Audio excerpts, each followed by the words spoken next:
Hello বন্ধুরা, তোমরা কেমন আছো? নিশ্চয়ই ভালো আছো, আমিও ভালো আছি। গতদিন ভিডিওতে একটা ডুয়েল পাওয়ার সাপ্লাই নিয়ে বলেছিলাম যে একটা ভিডিও করব, তো আজকে সেই ভিডিওটা করছি। তো এখানে একটা ট্রান্সফর্মার আমি দেখিয়েছি, যেখানে 4টে কয়েল এখানে দেখিয়েছি। ন্যাচারালি একটা স্টেপ ডাউন ট্রান্সফর্মার দুটো কয়েল হয়, একটা হচ্ছে প্রাইমারি, একটা সেকেন্ডারি। প্রাইমারি কয়েলে আমরা আমাদের বাড়ির যে 220 ভোল্ট বা 230 ভোল্ট এসি লাইনটা ইনপুট করতে হয়, এবং সেকেন্ডারি কয়েল দিয়ে আমি আমাদের প্রয়োজনীয় ভোল্টেজটা পাই। তো এখানে 4টে কয়েল দেখানো মানে হচ্ছে একটা হচ্ছে প্রাইমারি কয়েল 230 ভোল্ট, এখানে আমি লিখে দিয়েছি, এবং এই 3টে হচ্ছে সেকেন্ডারি কয়েল। প্রথম যে সেকেন্ডারি কয়েলটা সেটা হচ্ছে 012 1 আম্পিয়ারের একটা কয়েল, পরে ডিটেলসে যাচ্ছি। তারপরেরটা হচ্ছে 13.5 0.13 5 অ্যাম্পিয়ারের একটা কয়েল, এবং তারপরেরটা হচ্ছে 12 0 12 2 অ্যাম্পিয়ার একটা কয়েল।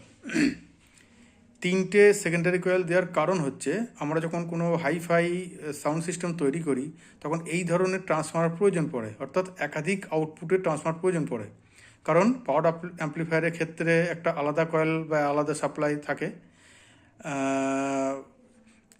প্রি অ্যাম্প্লিফায়ার অর্থাৎ বেস ট্রিবল এবং কোনো মাইক্রোফোন সার্কিট যদি থেকে থাকে তার জন্য একটা আলাদা সাপ্লাই থাকে, এবং সাউন্ড সোর্স অর্থাৎ যেমন বিটি কিট বা আদার্স এই ধরনের কিছুর জন্য একটা আলাদা কয়েল বা আলাদা একটা সাপ্লাই থেকে থাকে।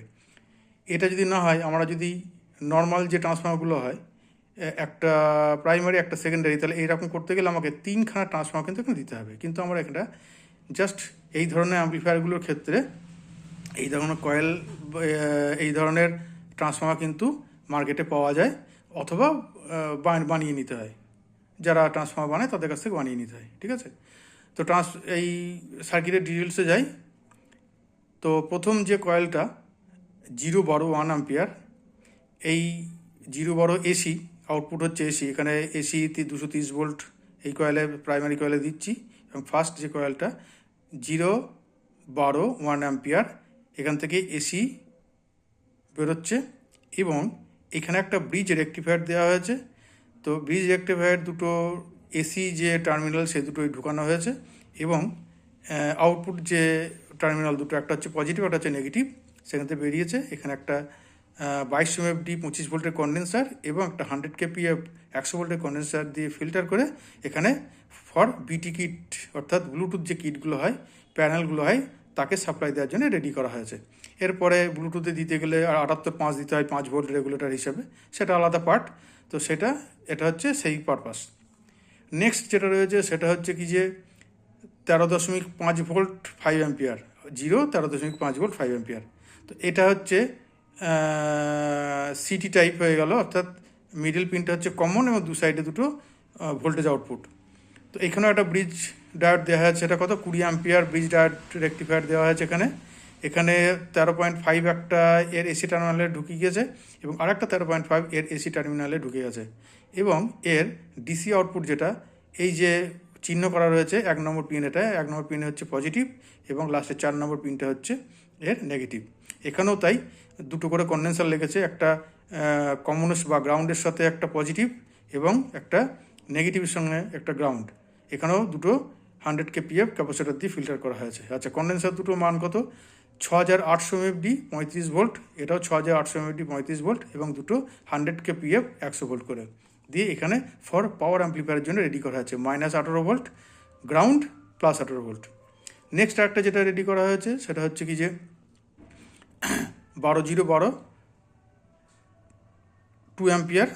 তো এখানে ফের একটা ব্রিজ ডায়োড দেওয়া হয়েছে, যার 12 এবং দুটো 12 ভোল্ট এখানে এসি টার্মিনালে দেওয়া হয়েছে, এবং বাকি একটা নেগেটিভ এবং পজিটিভ ভোল্ট থেকে এর ডিসি আউটপুট হয়েছে, যেখানে দুটো কন্ডেন্সার অর্থাৎ 47 MFD 25 ভোল্ট, এটাও 47 MFD 25 ভোল্ট, এবং দুটো 100 kPa দিয়ে এর গ্রাউন্ড এবং প্লাস ভোল্ট +15 -15 আউটপুট করা হয়েছে।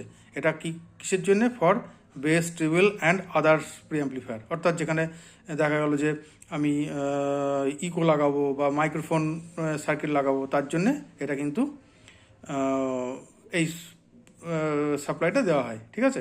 যদি আমরা এই একটা থেকেই সব সেকশনে ভোল্টেজ সাপ্লাই দিই, তাতে কী হবে?